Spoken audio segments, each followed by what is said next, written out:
పాత్రికేయ మిత్రులకందరికీ నమస్కారము. నిన్న టీటీడీ ఒక ప్రకటన ఇచ్చింది. ప్రకటన ఇచ్చి వెబ్సైట్లో దాన్ని పొందుపరచల.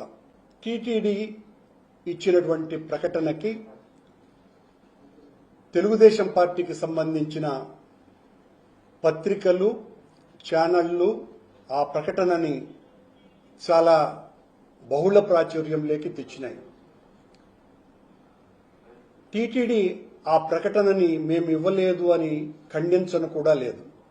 అంటే టీటీడీ ఇచ్చినట్టుగానే భావించవలసి వస్తుంది. అదే ప్రకటనని బిఆర్ నాయుడు గారు తన ట్విట్టర్లో యథాతథంగా ఉంచటము జరిగింది. టీటీడీని ఎవరు ప్రశ్నించారని వాళ్ళు సమాధానమిచ్చినారో అర్థం కావటం లేదు. ఎవరు టీటీడీని ప్రశ్నించలా, ప్రశ్నించింది టీడీపీని. టీడీపీని ప్రశ్నిస్తే టీటీడీ ఎందుకు సమాధానం ఇచ్చింది అన్నది ఆశ్చర్యం. బోలేబాబా మా అసోసియేటెడ్ సంస్థ హెరిటేజ్ అని అన్నట్టుగా, మా మ్యానుఫ్యాక్చరింగ్ యూనిట్ ఇందాపూర్ అని హెరిటేజ్ అన్నట్టుగా టీడీపీ పార్టీకి టీటీడీ ఏమన్నా అనుబంధ సంస్థనా అనే అంత పెద్ద ఆశ్చర్యకరమైనటువంటి అనుమానాలు నిన్న వాళ్ళిచ్చినటువంటి ప్రకటన ద్వారా అర్థమవుతుంది. టీటీడీ అన్నా టీడీపీ అన్నా ఒకటేనా అని ఆ ప్రకటన చూసిన వాళ్ళందరూ కూడా అనుకుంటున్నారు. ఆ ప్రకటనలో అది బిఆర్ నాయుడుది కావచ్చు, టీటీడీది కావచ్చు, వాళ్ళు ఇచ్చినటువంటి ప్రకటనలో మొట్టమొదట 484 జీవో ద్వారా కర్ణాటక మిల్క్ ఫెడరేషన్ వాళ్ళు టెండర్లలో పాల్గొని 20 లక్షల కేజీల సరఫరాకి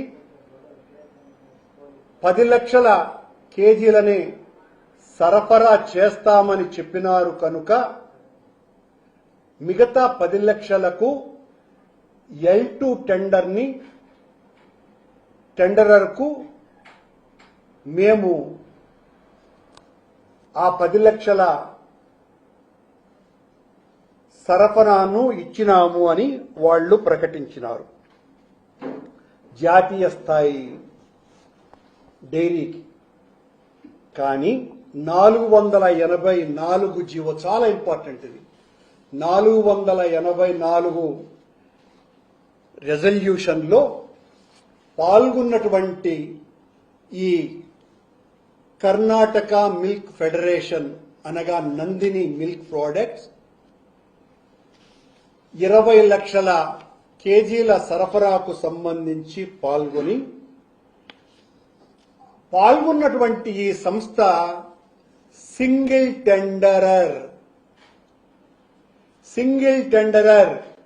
కానీ టీటీడీ తాను ఇచ్చినటువంటి ప్రకటనలో ఇది 20 లక్షలు సరఫరా చేయలేను అని చెబితే L2 టెండర్గా ఉన్నటువంటి జాతీయ డైరీకి ఇచ్చినాము అని ప్రకటించినారు. కానీ మేము సరఫరా చెయ్యలేము అని వీళ్లు ప్రకటించలేదు. 10 లక్షలకు మాత్రమే సరఫరా చేస్తాం, 10 లక్షలకు సరఫరా చేస్తున్నాము అని ప్రకటించినారు. L2 టెండరర్ ఈ టెండర్లో లేనే లేదు. ఇంత పచ్చి అబద్ధాన్ని టీటీడీ చెబితే ఇది టీడీపీ అనుబంధ సంస్థ అనేటువంటి అనుమానం ఎవరికి రాదానని క్వశ్చన్ చేస్తున్నా.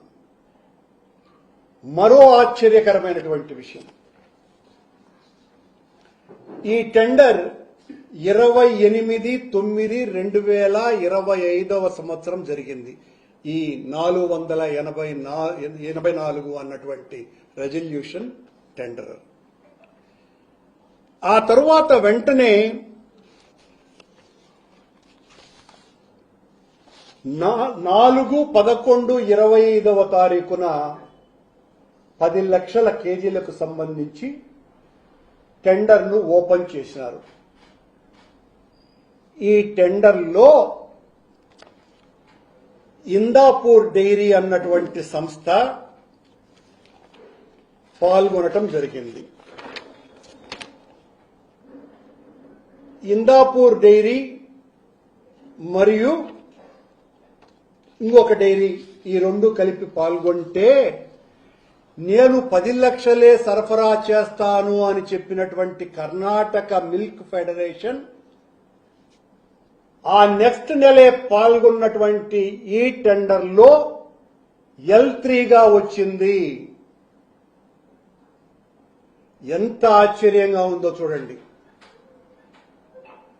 మొదట 20 లక్షల కేజీలను సరఫరా చెయ్యను అని చెప్పి 10 లక్షలకే సరఫరా చేస్తాను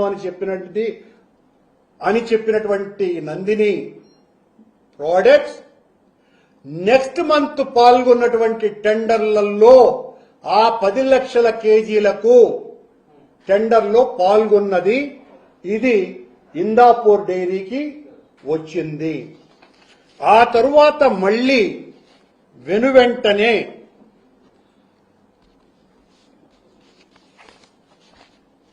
12/12/25 నెక్స్ట్ మంతే పాల్గొన్నటువంటి టెండర్లో మరో 10 లక్షల కేజీలకు సంబంధించి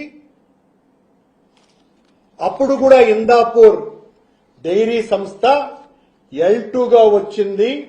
mother Dairy Fruit Vegetable Limited అన్నటువంటిది ఫస్ట్ టెండరర్గా వచ్చింది L1గా.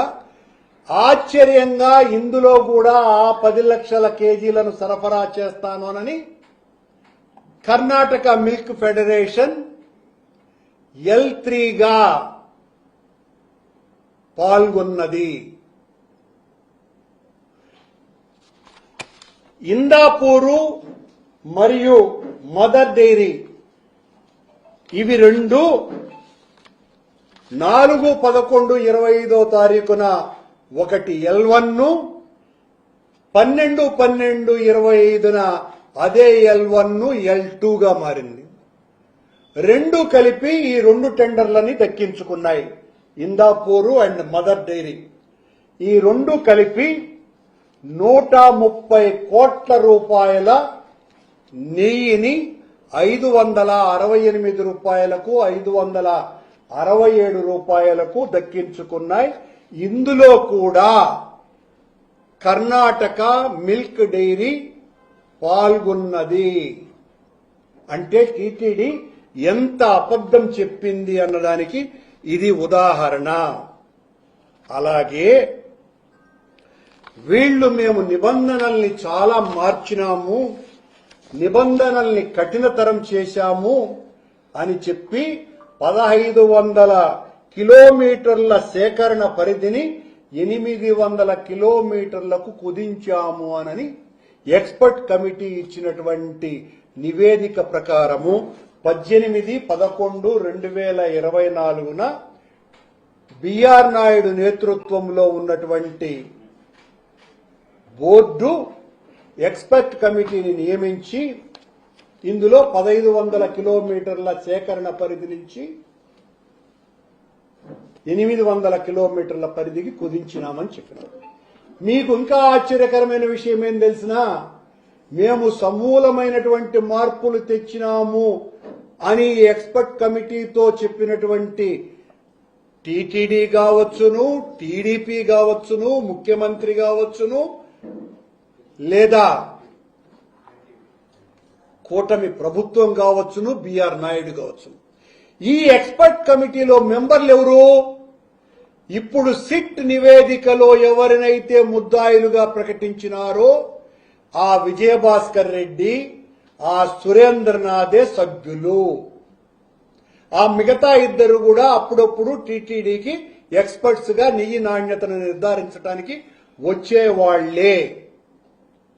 మరో ఆశ్చర్యకరమైన విషయం, ఈ కమిటీ ఇచ్చినటువంటి రిపోర్టు ప్రకారం 1500 కిలోమీటర్ల నుంచి 800 కిలోమీటర్లకు కుదించటం తప్ప అంతకు పూర్వం నేను అధ్యక్షుడిగా ఉన్నప్పుడు నియమ నిబంధనల్ని కఠినతరం చెయ్యంగా ఏవైతే నిర్ణయాలు తీసుకోవటం జరిగిందో ఆ నిబంధనలే యథాతథంగా ఈ ఎక్స్పర్ట్ కమిటీ కూడా చెప్పింది, అవే అమలు చేస్తున్నారు. సో నిబంధనల్ని కఠినతరం చేసింది జగన్మోహన్ రెడ్డి గారి హయాంలోనే, దాన్ని ఇప్పుడు అమలు పరుస్తున్నారు వీళ్ళు అన్న విషయం అండర్లైన్ చేసి చెప్తున్నాం. అలాగే 1500 కిలోమీటర్ల నుంచి 800 కిలోమీటర్లకి కుదించినాము అని చెబుతున్నటువంటి బిఆర్ నాయుడు గారు, టీటీడీ, టీడీపీ వీళ్లకు సమాధానం 10 లక్షల కేజీలు కంటే మించి సరఫరా చెయ్యను అని కర్ణాటక మిల్క్ ఫెడరేషన్ చెప్పింది కనుక జాతీయ స్థాయి మిల్క్ వాళ్లని, డైరీ సరఫరాదారులని ఇన్వైట్ చేశాము అని చెప్పిన టీటీడీ ఆ 1500 కిలోమీటర్ల నిబంధనని తుంగలో తొక్కింది. ఈ ఇందాపూర్ డైరీ తిరుమల నుంచి 900 కిలోమీటర్లు, దాదాపు 900 కిలోమీటర్ల దూరంలో ఉన్న అస్మదీయ ఇందాపూర్ డైరీని మళ్లీ తీసుకురావటం కోసమని ఆ నిబంధనని తుంగలో తొక్కిన తరువాతనే ఇందాపూర్ డైరీ అన్నది మళ్లీ రంగప్రవేశం చేసింది. ఇదే ఇందాపూర్ డైరీ 2015లో 306 రూపాయలకు నెయ్యిని సరఫరా చేసింది.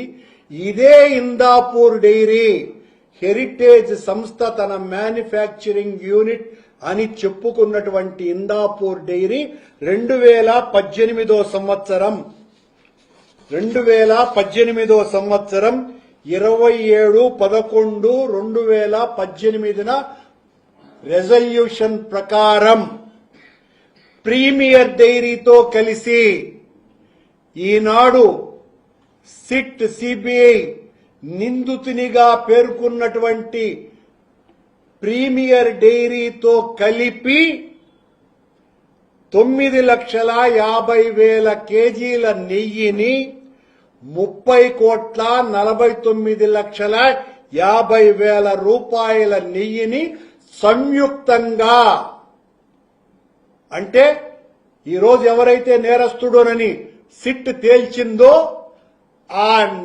నిందితునితో కలిపి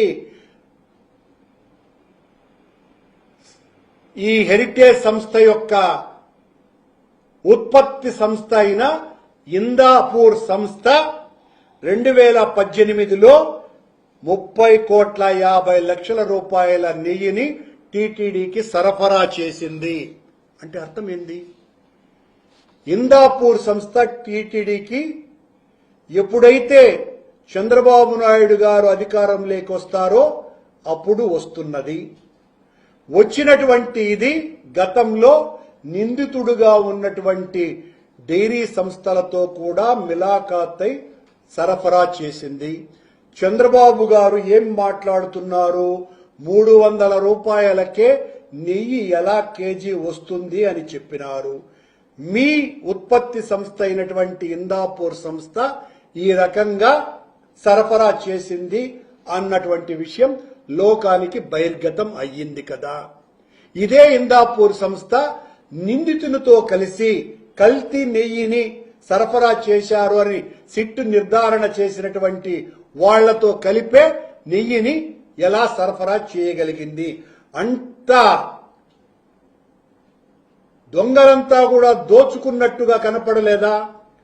అసలు గుమ్మడికాయల దొంగ అంటే భుజాలు తడుముకున్నట్టుగా టీటీడీని ఎవరూ అడగకుండానే టీటీడీ ఎందుకు నిన్న సమాధానం ఇచ్చింది? ఇంకా ఆశ్చర్యంగా టీటీడీ ఎంత వివరణ ఇచ్చిందిరా అంటే 2019-24 మధ్యన నందిని డైరీకి ఏ రకమైనటువంటి సరఫరా ఇవ్వలేదు, టెండర్లు ఇవ్వలేదు. ఇవ్వలేదు అనేది మీరెట్టండి చెప్తారు టీటీడీ వారు? పాల్గొన్నారా లేదా అన్నది చెప్పాలి గాని టీటీడీ ఇవ్వలేదు అన్నటువంటి విషయం ఎలా చెప్తుంది? టీడీపీకి అనుబంధంగా ఉంటే తప్ప ఈ రకమైనటువంటి ప్రకటన రాదు. కానీ వీళ్లకు ఆశ్చర్యకరంగా మరొక వివరణ. ఇదే నందిని డైరీ 2019-24 మధ్యన పాల్గొలేదని చెప్పారు కదా. 29/1/2021 జరిగినటువంటి టెండర్లలో కర్ణాటక మిల్క్ ఫెడరేషన్ 396 రూపాయలకు బిడ్ ప్రైజ్ ను కోట్ చేసింది. అందులో L1 గా ప్రీమియర్ ఆగ్రో వాళ్ళు, ఆల్ఫా మిల్క్ ప్రొడక్ట్స్ వాళ్ళు లోయెస్ట్, సెకండ్ లోయెస్ట్ గా వాళ్ళు వస్తే టీటీడీ L3 అయినటువంటి ఈ కర్ణాటక మిల్క్ ఫెడరేషన్ వాళ్లకు కూడా 20% of the quantity along with L1 and L2 కు కలిపి నెయ్యి సరఫరాకు అనుమతి ఇచ్చింది. ఛాలెంజ్ చేస్తున్నాను, దీన్ని తప్పు అని ప్రకటించమని చెప్పండి. ఇంకా ఆశ్చర్యంగా టీటీడీ దానికి ఎందుకు అవసరం వచ్చిందో టీడీపీ చెప్పి చేసినటువంటి ఆ ప్రకటనలో పెరిగిన ధరల వలన బోర్డు రిజల్యూషన్ 484 ప్రకారం పెడుతూ 2016లో ఆవు పాలు ఇంత ఉన్నది, ఖరీదు తక్కువ ఉన్నది, 2025కు వచ్చేతలికే 658 రూపాయలకు టెండర్ వేసినటువంటి ఇందాపూర్ డైరీలకు సమయానికి 317% పాల ధర పెరిగింది కనుక 137% పెరిగిందంట. పెరిగింది కనుక 658 రూపాయలకు కోట్ చేసినారు అని చెప్పింది. తమాషగా కర్ణాటక ఫెడరేషన్ వాళ్ళు 4 సార్లు బిడ్డులో పాల్గొని దాదాపు 62% నెయ్యిని సరఫరా చేస్తున్నది వాళ్లేనని టీటీడీ నిన్న ప్రకటన ఇచ్చింది. ఇందులో 11వ నెలలో 2024లో 494 రూపాయలకే ఈ కర్ణాటక ఫెడరేషన్ నెయ్యిని సరఫరా చేసింది. అంతకుపూర్వం 4011 ఆ ప్రాంతాన 2024 మేము దిగిపోయే సమయానికి నెయ్యిని సరఫరా చేసినారు. మీరేమంటున్నారు? 2016లో అంత పాలున్నది, ఇప్పుడు ఈ 1.5 సంవత్సరంలోనే ఈ కర్ణాటక ఫెడరేషన్ 495 నుంచి 716 రూపాయల వరకు పెంచుకుంటూ పోయింది నెయ్యి సరఫరాని. అంటే అర్థం ఏంది? ఎలా పెరుగుతున్నది? ఒకటే పాల ఉత్పత్తి సంస్థ, నెయ్యి ఉత్పత్తి సంస్థ, నెయ్యి సరఫరా సంస్థ 1.5 సంవత్సరం లోపల 2250 రూపాయలకు పైగా నెయ్యి సరఫరాను ఎందుకు పెంచింది? ఒక ప్రశ్న అయితే, పాల ధరతో పోల్చటం టీడీపీ మాటలు విని నెయ్యి అన్నటువంటిది పాలకు ఒక బై ప్రోడక్ట్ అన్న విషయాన్ని విస్మరించింది. నెయ్యి పాల నుంచి సేకరించేటువంటి అనేక ఉత్పత్తులలో నెయ్యి కూడా ఒక భాగం. అందులో పాలు అమ్ముతారు, పాల నుంచి తయారు చేసేటువంటి అనేక రకాలైనటువంటి ఉత్పత్తులు అమ్ముతారు, ఆ తరువాత వచ్చేటువంటి బట్టర్ ద్వారా నెయ్యి అమ్ముతారు అన్నటువంటి విషయాన్ని ఉద్దేశపూర్వకంగా పక్కన పెట్టి ఈ ప్రకటన ఇస్తుందండి. ఈ బిఆర్ నాయుడు, టీటీడీ 2 కలిపి ఈ రకమైనటువంటి ప్రకటనను ఇచ్చినాయి. ఎంత దారుణమైనటువంటి విషయాలు అంటే, 4 సార్లు నందిని డైరీ పాల్గొన్నది, 62% దక్కించుకున్నది. 494 రూపాయలతో మొదలుపెట్టి 796 రూపాయలకు 716 రూపాయల వరకు పెంచుకుంటూ పోయింది నందిని. కనుక దీన్నంతా గమనిస్తే ఏంటర్థము? కర్ణాటక మిల్క్ ఫెడరేషన్ వాళ్ళు ఇంత పెద్ద ఎత్తున, ఇందాపూర్ డైరీ వాళ్ళు, వీళ్ళంతా కూడా ఒకేసారి చంద్రబాబు గారు అధికారంలోకి వస్తేనే పాల్గొంటున్నారు అని అంటే ఎవరికైనా ఎందుకు అనుమానాలు రావు? ఆ అనుమానాలు తీర్చాల్సినటువంటి బాధ్యత టీడీపీ మీద ఉన్నది, టీటీడీ మీద కాదు. ఆ బాధ్యత మీకు ఉన్నది. దానికి మీరు వివరణ ఇవ్వరు. టీటీడీ లాంటి సంస్థను టీడీపీకి జోగు సంస్థగా మార్చుకొని ఈ రకంగా వాళ్ల చేత ఈ ప్రకటనలు ఇప్పించటము అంటే ఇంతకంటే మహాపాతకం మరొక్కటి లేదు, ఇంతకంటే దైవ ద్రోహం మరొక్కటి లేదు, ఇంతకంటే మోసం మరొక్కటి లేదు. టీటీడీ అంటే స్వామివారి ఆలయాన్ని ముఖ్యమంత్రి కార్యాలయమే మానిటరింగ్ చేస్తున్నదట. ఎంత బాధాకరమైనటువంటి విషయం.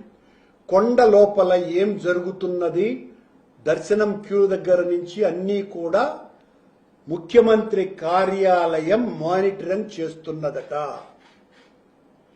ఈ మధ్యన సంపంగి మంటపంలో సాక్షాత్తు శ్రీవారి కళ్యాణాలు జరిగేటువంటి సంపంగి మంటపంలో బిఆర్ నాయుడు గారు ఆయన తొత్తులు గుడిలో పనిచేసేటువంటి ఉద్యోగస్తులనందరినీ కూడా పిలిచి వేదపారాయణదారులతో సహా అందరినీ పిలిచి బెదిరించి మీ గుట్టంతా కూడా మా గుప్పెట్లో ఉన్నది, మీ ఫోన్లన్నీ కూడా ట్యాప్ చేస్తున్నది ప్రభుత్వం, మీరు కరుణాకర్ రెడ్డికి ఇస్తున్నటువంటి సమాచారం అంతా కూడా మాకు తెలుసును, ఇంకా అలా చేస్తే మీకు భద్రత మేము ఇవ్వలేము, మిమ్మల్ని ఎంతో కనులకు కనురెప్పల్లాగా కాపాడుకుంటున్నాము అని అనునయంతో మాట్లాడుతూ తీవ్రమైన హెచ్చరికలు చేశారు. ఎంత నీచాతి నీచమైనటువంటి విషయాలు. మీరు అలా బెదిరించినా కూడా అక్కడ బెదిరే వాళ్ళెవరూ లేరు, నాకు సమాచారం అందిస్తూనే ఉంటారు అన్న విషయాన్ని కూడా గుర్తు చేస్తూ వేద పారాయణదారులకు సంబంధించి 700 ఉద్యోగాలకు జగన్మోహన్ రెడ్డి గారు ఆ రోజున నోటిఫికేషన్, నేను అధ్యక్షుడిగా ఉన్నప్పుడు నోటిఫికేషన్ జారీ చేస్తే దాన్ని తొక్కి పట్టేసి చంద్రబాబు గారి ప్రభుత్వం 4 నెలల క్రితం ఇంటర్వ్యూలు పూర్తి చేసి, ఇంటర్వ్యూలు అయిపోయి 4 నెలలైనా కూడా ఇప్పటి వరకు ఫలితాలను ప్రకటించకుండా ఎవరైతే అర్హత సాధించినారో వాళ్ల దగ్గరికి ఇంటర్వ్యూలకు సంబంధించిన అబ్జర్వర్ ఆ ఫలితాలు సాధించిన వాళ్ల ఇళ్ల దగ్గరికి వెళ్లి ఒక్కొక్కరి దగ్గర ₹1,00,000 డిమాండ్ చేస్తున్నాడు అని వాళ్లు మాకిచ్చినటువంటి కంప్లైంట్. ఎంత దుర్మార్గంగా ఉందండి. వేదపారాయణదార ఉద్యోగస్తుల్ని ఉద్యోగాలు కూడా ఈ రకంగా సంతలో బేరంలాగా అమ్ముకుంటున్నారు వీళ్ళు. ఇంతకంటే దుర్మార్గం ఏమన్నా ఉందా? అసలు ఏమి ఎవరు ప్రశ్నించకుండానే టీటీడీని అయ్యా టీటీడీ మీరు సమాధానం చెప్పాలంటే ఒక ప్రశ్న వేస్తా. 2018లో లడ్డూకు సువాసన మేకప్ వేయాలని ఎందుకు రోజుకు 375 కేజీల చొప్పున 4 కోట్ల రూపాయల నెయ్యిని ఎందుకు కొనుగోలు చేసినారు అన్నటువంటి దానికి సమాధానం చెప్పండి. దానికి ప్రకటన ఇవ్వండి. పోర్టు కార్మికులను బెదిరించి, పెద్ద జిఎం గారిని బెదిరించి మీ ఇష్టం వచ్చినట్టు చేయటం కాదు. దాన్ని ఎందుకు మేకప్ చేయడానికి సువాసన పూరితమైనటువంటి నెయ్యిని ఎందుకు కొన్నారు మీరు? దానికి సమాధానం చెప్పాలా? ఇందాపూర్ డైరీ అనే దానిని మోయటానికి వెనుక ఉన్నటువంటి కుట్ర ఏంటి? చంద్రబాబు నాయుడు గారి మొత్తం వ్యవహారంలో టీటీడీని భ్రష్టు పట్టించటానికి, తన సంస్థలకు, తనకు కావలసినటువంటి వాళ్ల సంస్థలకు అధిక లాభాలను ఇవ్వటం కోసమనే ఈ కల్తీ నెయ్యి అనేటువంటి దానిని పైకి లేపి నెయ్యి 250కి 300కు దొరుకుతాదా అని పెద్ద ఎత్తున ప్రచారం చేసి ఈ రోజున 716 రూపాయలకు 568 రూపాయలకు ఇంకా పెంచుకుంటూ పోయేదానికే ఈ కుట్రను ఈ తతంగాన్ని నడిపినారు అన్నటువంటి విషయం బట్టబయలు అయ్యింది. ఆ బట్టబయలు చేసినాము కనుక ఇంతటితో ఆగుతుందన్నటువంటి నమ్మకం లేకపోతే వచ్చే సంవత్సరానికల్లా నెయ్యి ఇదే సరఫరాదారులు చంద్రబాబు గారు కోరుకున్నట్టుగానే కేజీ 2000 రూపాయలకు టెండర్లలో పాల్గొనేటువంటి అవకాశాన్ని ఇవ్వటం కోసమనే చంద్రబాబు నాయుడు గారి ప్రభుత్వం ఈ రకంగా నెయ్యి మీద దూషణ పర్వాలు చేసింది అన్నటువంటి విషయం చాలా స్పష్టంగా అర్థమైపోయింది అన్న విషయాన్ని తెలియపరుస్తున్నాం. సంగం డైరీ 9వ నెల పాల్గొనింది. 5 లక్షల ఒక కేజీలకు సంబంధించి సంగం డైరీ ఇది ధూళ్లిపాళ్ల నరేంద్ర గారని తెలుగుదేశం పార్టీ సీనియర్ శాసనసభ్యుడి వాళ్ళ సంస్థ 8/9/2025 నెలలో 600 రూపాయలకు 599 రూపాయలకు కోట్ చేసింది. వెనువెంటనే ఈ మిగతా సంస్థలన్నీ నెల తిరగకుండానే రంగప్రవేశం చేసినాయి. ఇది కూడా L1 టెండర్, ఒకటే సింగిల్ టెండర్. ఎవరికి కూడా 4 సార్లు పిలిచినా సంగం డైరీ ఒక్కటే పాల్గొన్నది. దీని వెనుక మతలబేంటి? ఇన్ని రకాలైనటువంటి సంస్థలు టెండర్లలో పాల్గొంటూ ఉంటే సంగం డైరీ టెండర్ స్వీకరించినప్పుడు అది ఒక్కటే 4 సార్లు పిలిచినా ఒక్కటే ఎలా పాల్గొనగలిగింది? ఎక్కడో ఏదో మతలబ్ జరుగుతున్నది కనుకనే ఈ రకమైనటువంటి వ్యవహారం అంతా టీటీడీలో జరుగుతున్నది అనటానికి ఇది ఒక బలమైనటువంటి ఉదాహరణగా చెప్తున్నాను.